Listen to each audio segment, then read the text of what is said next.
So, your name and your occupation. My name is Cammie Young, and I am the Director of Contextual Education and Lecturer in Contextual Theology. A mouthful, but the bottom line is it's the way that we take all the academic disciplines and formation and process and put it into practical application in specific contexts, whether that's CPE, cross-cultural programs, or field education. Okay.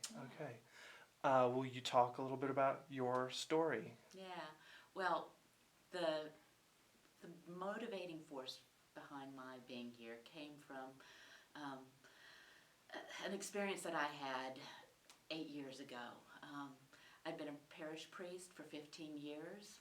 I had absolutely loved Jesus and the people of the congregations where I served and the ways we were just dying to do justice, love mercy, and walk humbly with God, as Micah 6:8 says. And we were pretty good at loving mercy and reaching out in the community and sharing ourselves and our time and our money in ways that were helpful to people.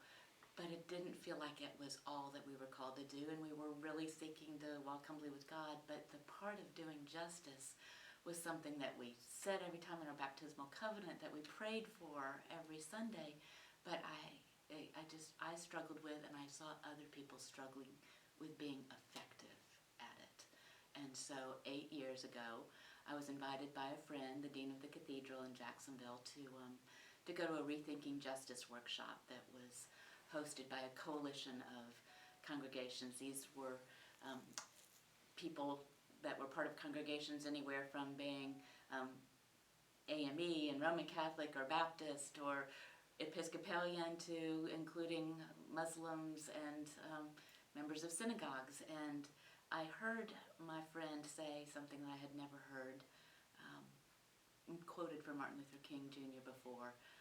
I'd heard a lot of his quotes, but this one really stuck with me and wouldn't let go of me for about a year or so until I could make more sense of it. And what he said, what Martin Luther King Jr. said, is that one of the greatest problems in civilization has been that we've tended to see love and power as polar opposites, and that we, especially we as preachers and in the church, had to get this thing right, because power without love was reckless and abusive, but love without power was sentimental and anemic.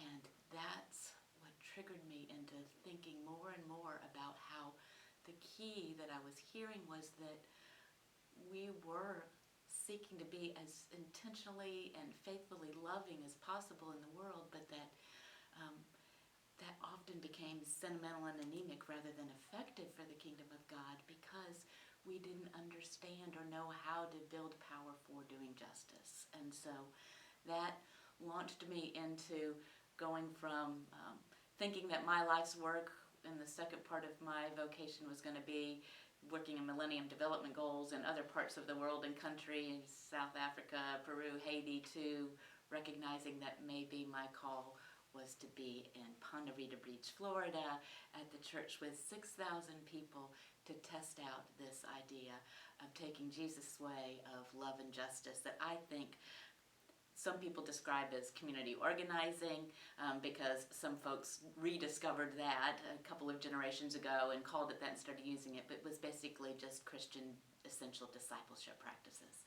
So I worked with that congregation and saw that it was miraculous in bringing people from 90 to 9 years old to a place of conversion and renewal in the congregation and of mission, in the sense of being engaged fully in the world around them and making practical, effective, systemic changes in, for instance, in the moment that I walked into this Nehemiah assembly in the school system, to change a curriculum that was systemically excluding a whole class of people from being able to succeed. And so standing in the back of that room with the most diversity I'd ever seen of 2,000 people in Jacksonville, praying and singing together, and effectively changing the way we were working together as a society and as a community, so that more children had more of a chance at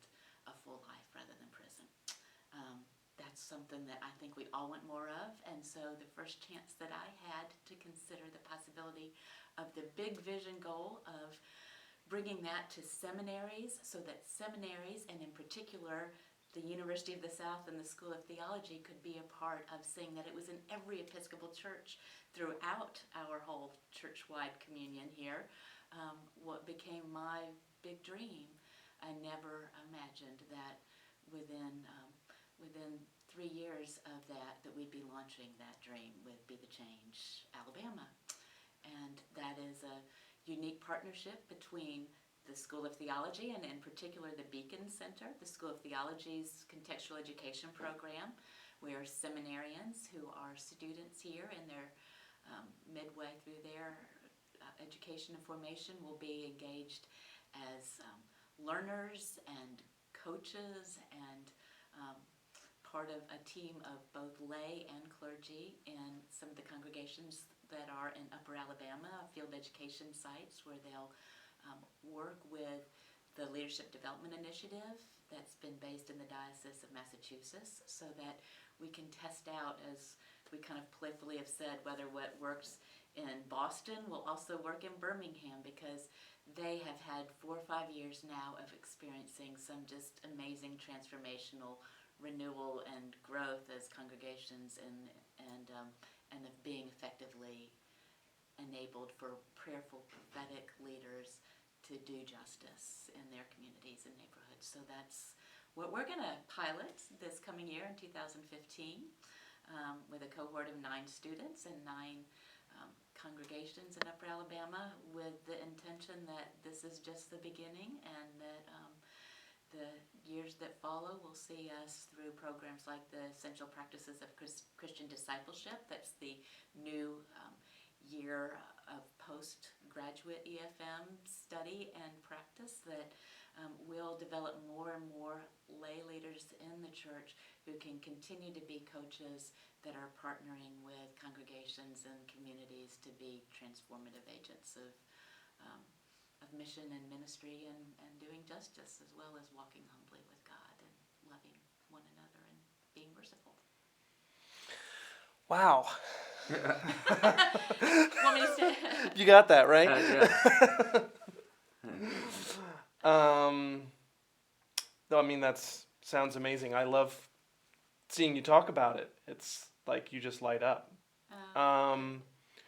So what specifically excites you the most about it? What's a specific sort of goal that an outcome that you were really excited to see?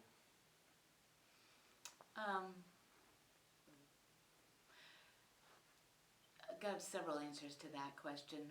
One is I see the church and the people who are the church just desperate to be faithful disciples, to live fully and deeply into being loved and loving the world around them.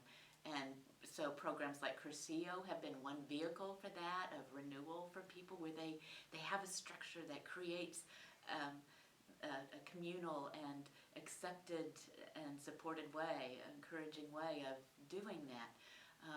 But that tends to focus on our piety and on our study, which are things that we do really well in seminaries as well as churches, but is more difficult to translate effectively and communally, and I think in ways that feel structured and supported in action. And so this feels like a brilliant way to complete the three-legged stool that is kind of the established Christian spirituality model of piety, study, and action, to help strengthen that third leg of the stool that's been weak. And I think part of why we have struggled as a church to find our place, to find our strength, to renew our own sense of conversion and commitment, as well as our sense of growth numerically and in the ways that we're reaching out in the world. So I'm excited about that just in general for the whole life of the church.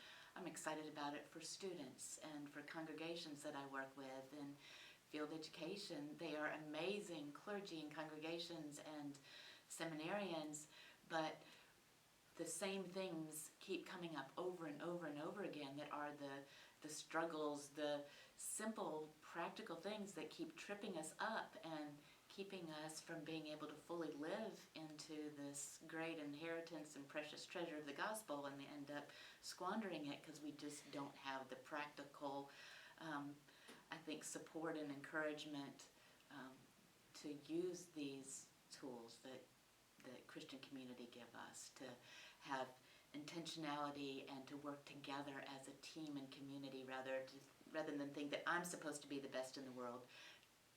Instead, just think, how can we together be the best for the world around us? And I see this offering a way for us to get past these things that keep tripping us up and being able to not just stumble and sometimes make it here and there, but to really run full speed ahead with the race that's been given to us to run. It's finding that balance, the 2 feet of love and power, to find that balance, be able to use both of those feet well. We've tried to hop along with one without recognizing how to harness the power of God in ways that Teilhard de Chardin described as, rediscovering fire. If we could harness the power of love, that's the kind of thing that Pentecost is about, and that I see as the possibility for a new Pentecost, is that we'll use both of those feet of God's love and power.